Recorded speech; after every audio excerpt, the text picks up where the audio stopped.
Hey guys, welcome back to my channel, or if you're new, welcome to my channel. My name's Alexa, and in today's video, I will be talking to you guys about the 12 books that I read in May.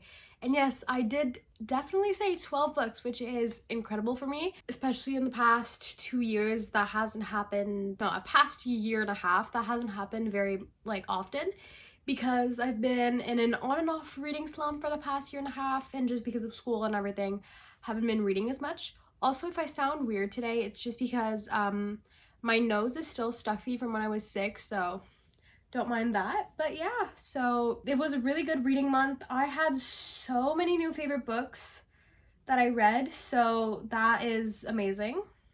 And yeah, so let's get into these books. The first book that I read in the month of May is X's and O's by Amy Leah. So I'm trying to put it in front of me so that you guys can actually see. This one I really liked. I think I rated it a 4 stars. It's about this bookstagrammer that's trying to date all of her exes so that she can actually find true love, to see if she can have her own second chance romance.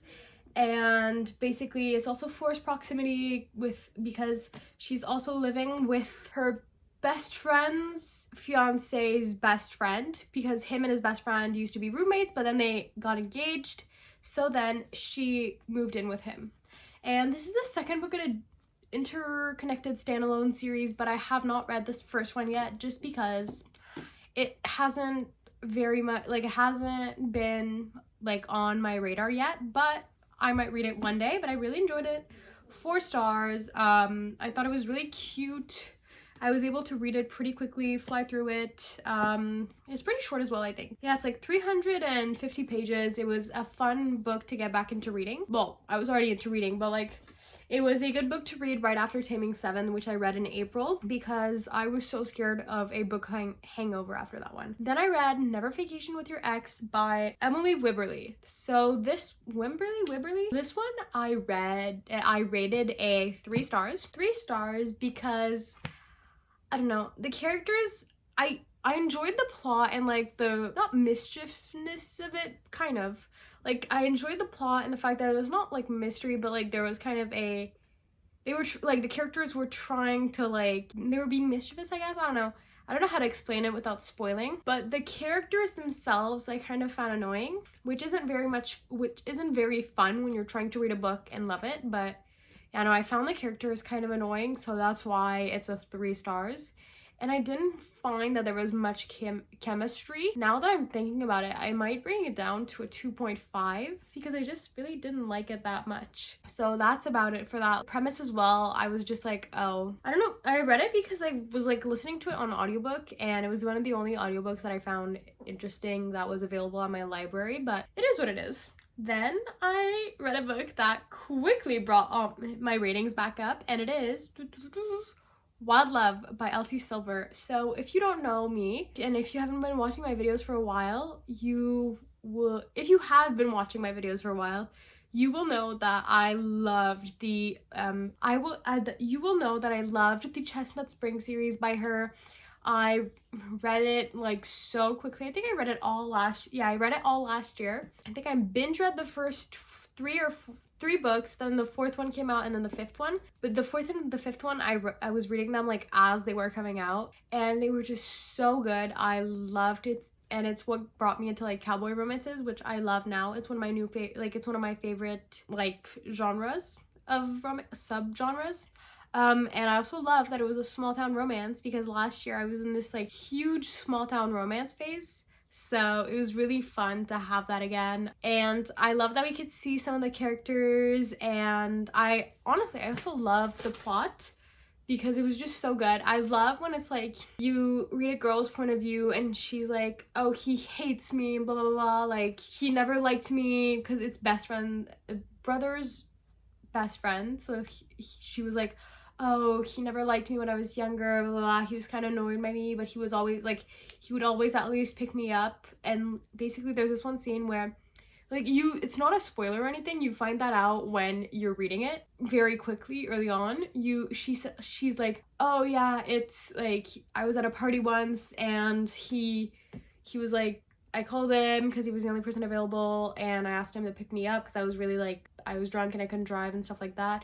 and he was there in 10 minutes, and it usually takes 20 minutes to like get to that place from his house, but he was actually at his house, and and it used such to his point of view, and it's like I was at my house, but I broke every speed limit, which, by the way, don't speed. It was just like, it's kind of cute that she was like, oh, he's already out, like, and then he's just like, I raced to get there. And I love boy obsessed trope, so that was amazing.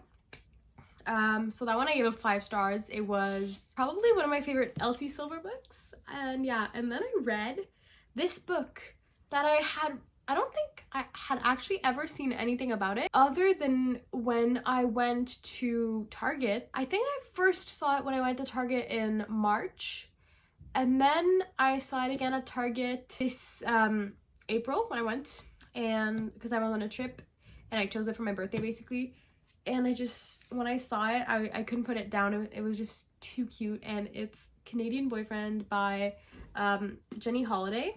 This one, it's about this one girl who she met this hockey player, but when she was like in her teens, when she was working at the Mall of America, and ever since then basically he's from Canada.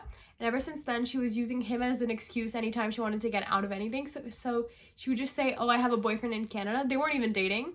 But, like, she was like, oh, yeah, I have a boyfriend in Canada. And, like, I'm going to visit him, or he's coming to visit me. And then it was this whole thing. But then this girl shows up to her ballet class her dance class that she's teaching. And it's his daughter.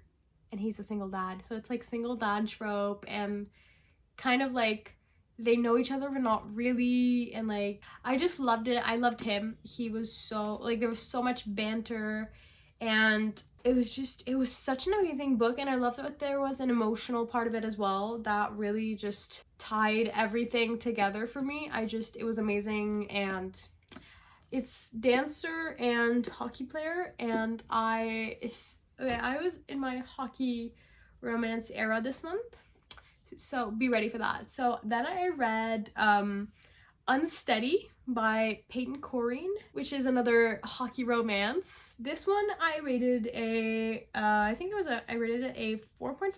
I rated it a 4.5. It was so good. I really enjoyed it. I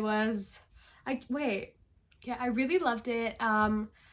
I loved the kind of found family element in this one, and I love that it also had an emotional, like, subplots and about their lives and everything, and I just really loved it. I really love specifically college hockey romances, just because it's just easier for me to imagine sometimes, because, like, if I'm reading a book and they're, like, in their 30s or 40s, it's harder for me. But since I'm 19 and, like, they're in college, I'm like, oh, this is easier for me to grasp, because it's just things that are happening to people that are around my age. So it's just easier to, like, understand what's happening, since it's, like, closer to, like, it's easier for me to relate. So that I really liked. After that, I read a book that I started a year ago. And I got through the first, so in like 9-11 months, I got through the first 30% of this book. And then the last week before I read this, then I got to the rest, like the other 70% of this book. And you might be thinking, oh, Alexa, like, that's not that much for a week for you. It's an 800-page book. I read Crescent City by Sarah J. Maas. This is the first Sarah J. Maas book that I read in a year.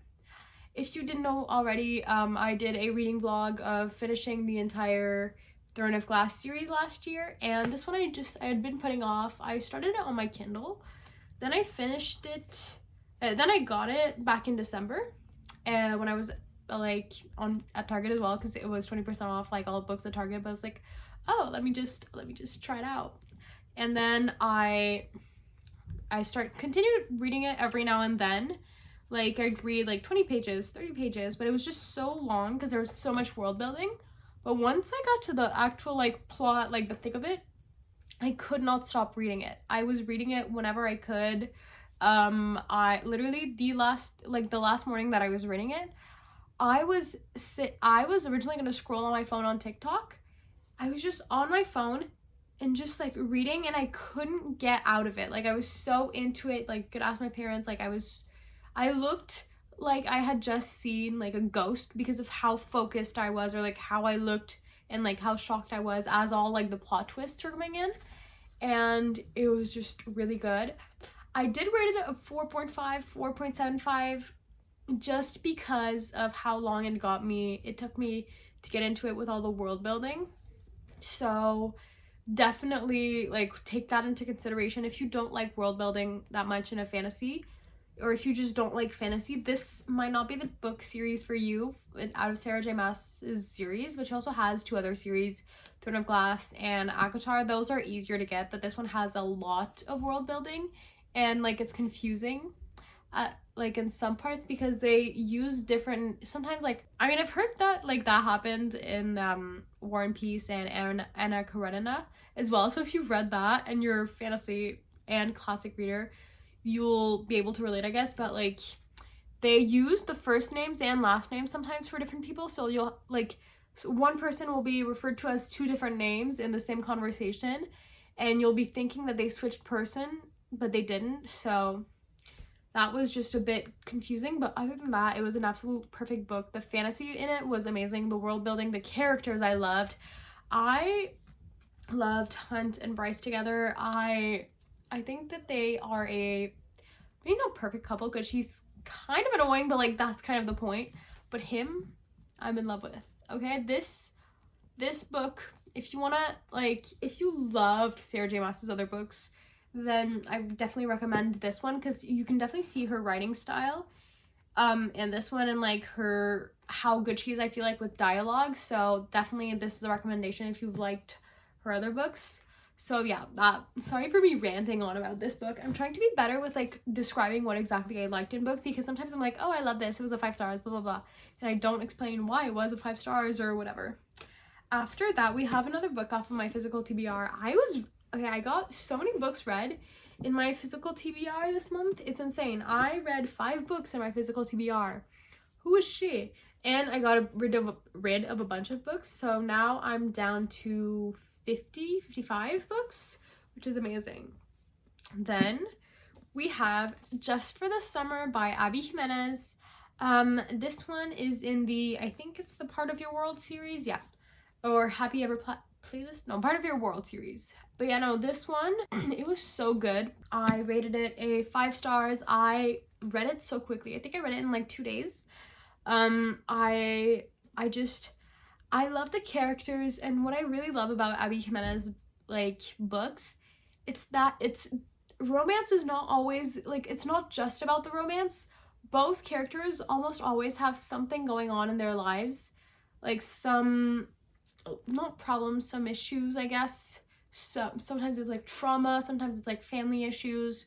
So I get that. I really like that because it really helps to add depth to the characters, and like just it helps build a character arc. So like you see the character develop, and you see them like sometimes go through things and try to get through emotional, like really tough emotional periods. So that's what I really love about her writing, and this one did that and so much more. I love how they met as well. So basically they met through a Am I the A-hole post on Reddit, where he talks about basically he's cursed, and every time he dates someone, when they break up, they go on to meet the love of their life. Like the person they date after he breaks up with them, or they break up with him, like they meet the love of their life. And then she's like, oh my god, that happens to me as well. And so she writes to him, and she's like, oh my god, I have that same curse. And they decide to date for a month to see if they can like override the curse, and then meet the love of their lives after they break up, because they're like, oh, we broke up with each other, we both have that curse, we're both gonna go on and meet the love of our lives. So it was just that whole thing, and I thought that was also cute as well. Then we have King of Greed by Ana Huang. I had not read an Ana Huang book in like almost a year, I think. Yeah, it'd been a year. And I had missed her writing so much because if you haven't watched any of like my older videos of like 2021, 2022, in 2022, I became such an Ana Huang girly. I read the entire the first 3 books in the Twisted series in like a week. Then I read the third one as soon as it came out. And I loved it so much. And I actually loved it so much that I bought it all. And I bought the first Kings of Sin book. I'm missing the 3 others, so I need to get onto that. But yeah, I really love how addictive her writing is. Like when I'm starting her books, I have to sit down and just read it fully. Like I can't stop reading it. And that is actually what happened when I read King of Greed. I started reading it in the car because I started car reading every now and then because it's really nice and relaxing. And I just started it and then I couldn't stop, and then I was reading it everywhere. I had things that I needed to do actually that afternoon that I did the car reading, but I ended up finishing nothing and doing nothing because I was just so entranced in that book, and I read it in one sitting. And that one is a 4.5 out of 5, just because there was some elements that I didn't like as much. So like now that I think about it, I can remember the names of the characters, but if you ask me just randomly in a week what are the names of the characters in that series, I most likely could not tell you. So it wasn't like I don't think about it often, but I just really loved it. So that's why I gave it a 4.5, 4.75 out of 5. Just because it hasn't, like, I'm trying to be better at rating my books a bit more critically. Well, not critically, but like I'm trying to think more about rating a book before I actually do. So that's why I haven't given it a 5, but it was just really good. I was so happy to be back in her world. Then we have Behind the Net by Stephanie Archer, which is another hockey romance. This is the first book in the Vancouver Storm series.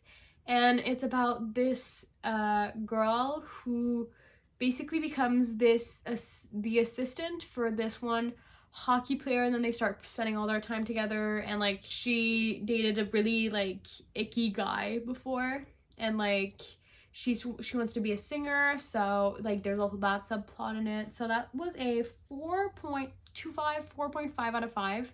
I had a lot of great books this week, by the way. So yeah, that one was really good. I liked how the characters also had like an Abby Jimenez's books. They both had something else going on in their lives, so it adds more depth to the story, more than just like having it be the only plot in the story is their romance. Like I like when characters have friendships and like you see the friends or like you see their family and it's all that. So yeah, that was a 4.25, 4.5 out of 5. Then we have a book that owns my entire heart, because that series owns my entire heart, and I only have one book left that's out to read, but I don't own it yet, so I'm not sure if I want to wait until I own it or if I'm going to just find it on my Kindle, probably on my library or whatever. But that book is Daisy Hates The Great Undoing. This book, just like the whole book, these books are so emotional. They will break your heart and put it back together like 15 times. When you have hope for the characters, you'll be like, oh my god, yay, and then you'll be sad, and then you'll have hope, and then you'll be sad. But it's kind of the type of book that will ruin you, but you'd rather be like ruined emotionally forever than not read this book, just because of how good it is, how good the writing is, how fully emotionally attached you are to the characters. Like I'm fully emotionally attached to the characters of like Magnolia Parks and Daisy Hates, just because of how like you see the characters at some of the worst points in their life as well.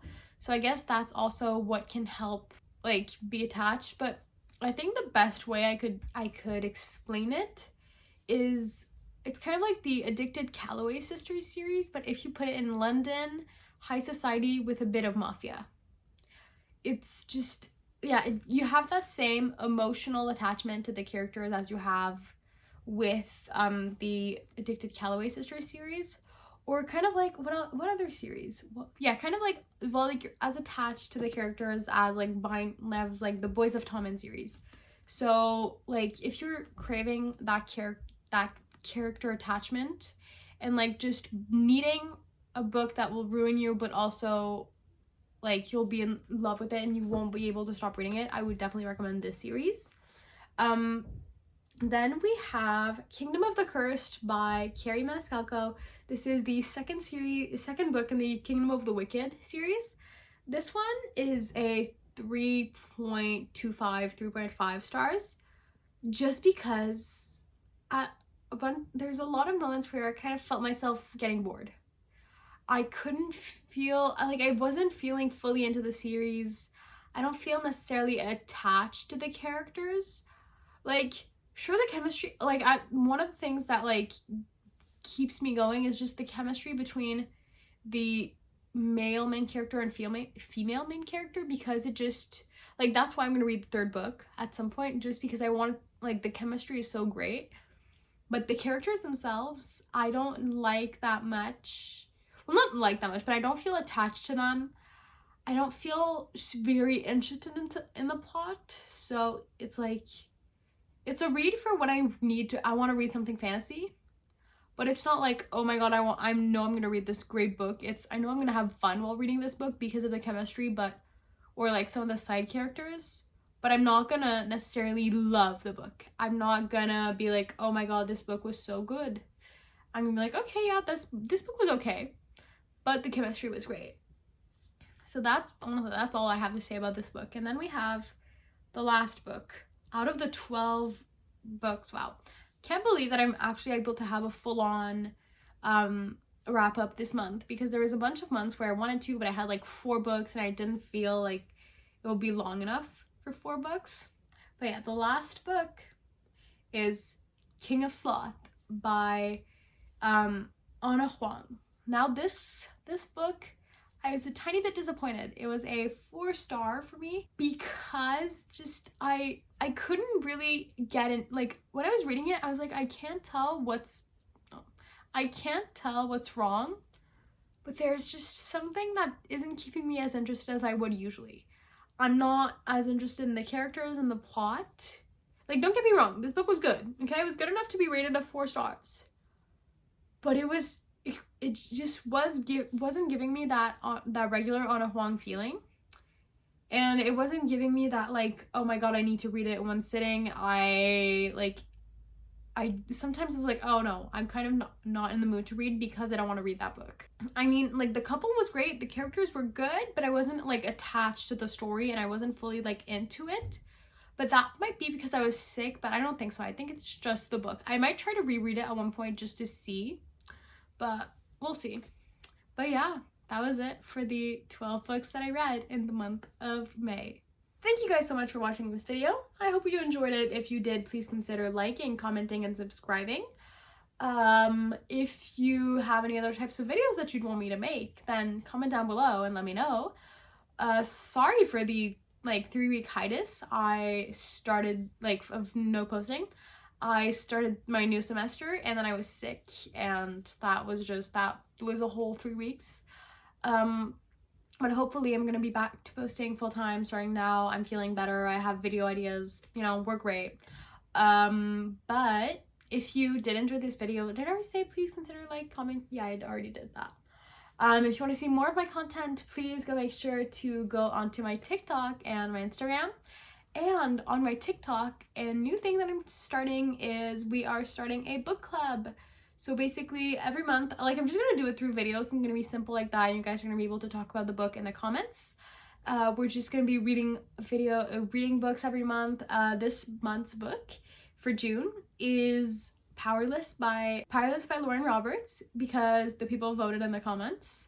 So we're gonna be doing that. So if you do want to join, then make sure to follow along on my TikTok, and I might do a group chat on Instagram for the book club, but I'm not sure yet. I don't think so. But yeah, that's about it. So I hope you guys have a nice rest of your day, morning, evening, whatever time it is for you guys. So yeah, bye, love ya, see you next time.